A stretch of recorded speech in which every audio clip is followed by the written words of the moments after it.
Welcome to Concrete Block, the podcast where we dive into the latest news and current events shaping our world. I'm your host, Walter, and I'm glad you're joining us today. As we explore the complex landscape of international relations, one story that's been making waves is the ongoing conflict between Russia and Ukraine. The economic sanctions imposed on Russia have had a significant impact on its economy, with estimates suggesting a loss of over $100 billion in revenue. But how has Russia responded to these challenges? According to recent reports, Russia has been redirecting resources from civilian sectors to focus on wartime spending. This shift has raised concerns about the potential for a recession in 2025. Economists warn that as the Russian government continues to prioritize military expenditures, the country's economic situation may deteriorate further. It's essential to consider the various factors at play here. On one hand, Russia's actions in Ukraine have led to widespread condemnation and economic sanctions from the international community. On the other hand, Russia's leadership has framed its actions as a necessary response to perceived threats to its national security. As we examine this situation, it's crucial to acknowledge the complexities involved. The Russian economy is heavily reliant on energy exports, which have been affected by the sanctions. At the same time, the country's military operations in Ukraine have resulted in significant human costs and infrastructure damage. In recent news, there have been reports of Russian jets crossing into NATO territory, prompting condemnation from Estonia and other member states. This incident highlights the ongoing tensions between Russia and the Western alliance.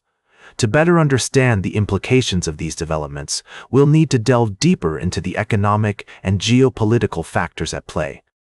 We'll be exploring more of this story and its potential consequences in future segments. For now, let's take a brief look at some other news-making headlines. There have been reports of cyber attacks disrupting major European airports, with Brussels Airport being the worst affected.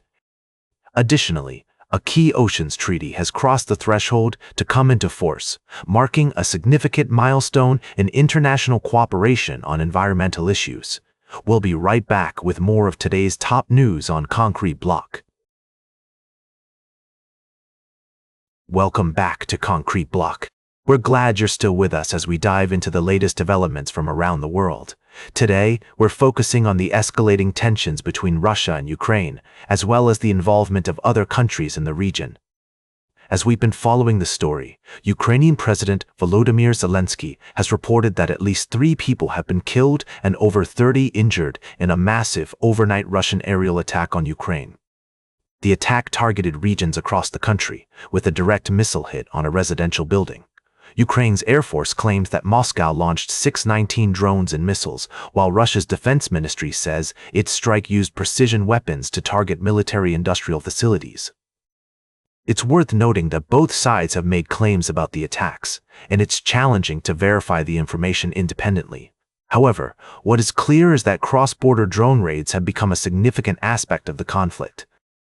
Ukraine has been targeting Russian oil and industrial facilities, which play a crucial role in Russia's ongoing war effort. Meanwhile, Russia has escalated its aerial assaults on Ukraine, while Kyiv and its Western allies continue to call for a ceasefire.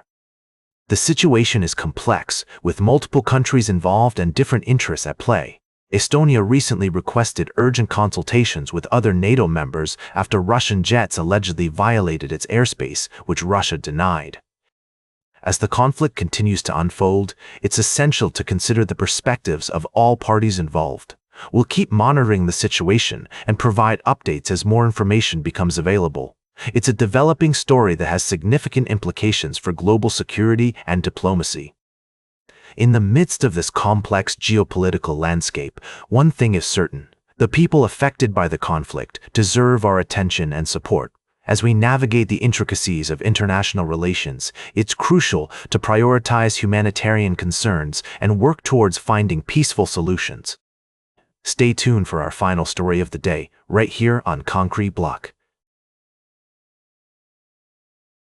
Good afternoon and welcome back to the Concrete Block. I'm your host, Walter. As we approach the end of our show today, we're going to delve into a pressing issue that's been making headlines in Washington, D.C., the looming threat of a government shutdown.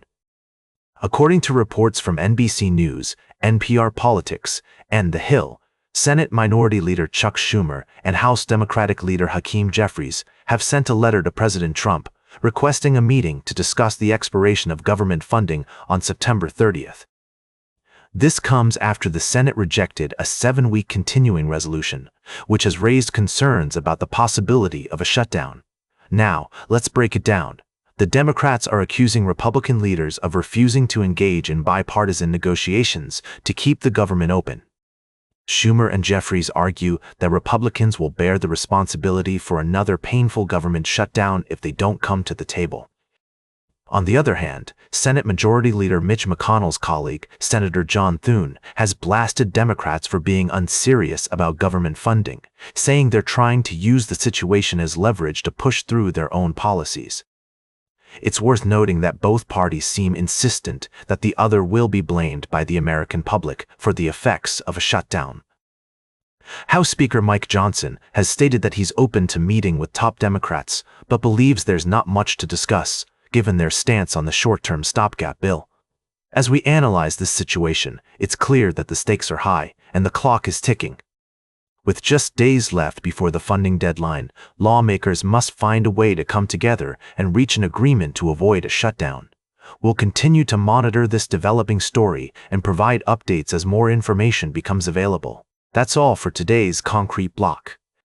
Remember to like, share, and subscribe, and until next time, stay informed.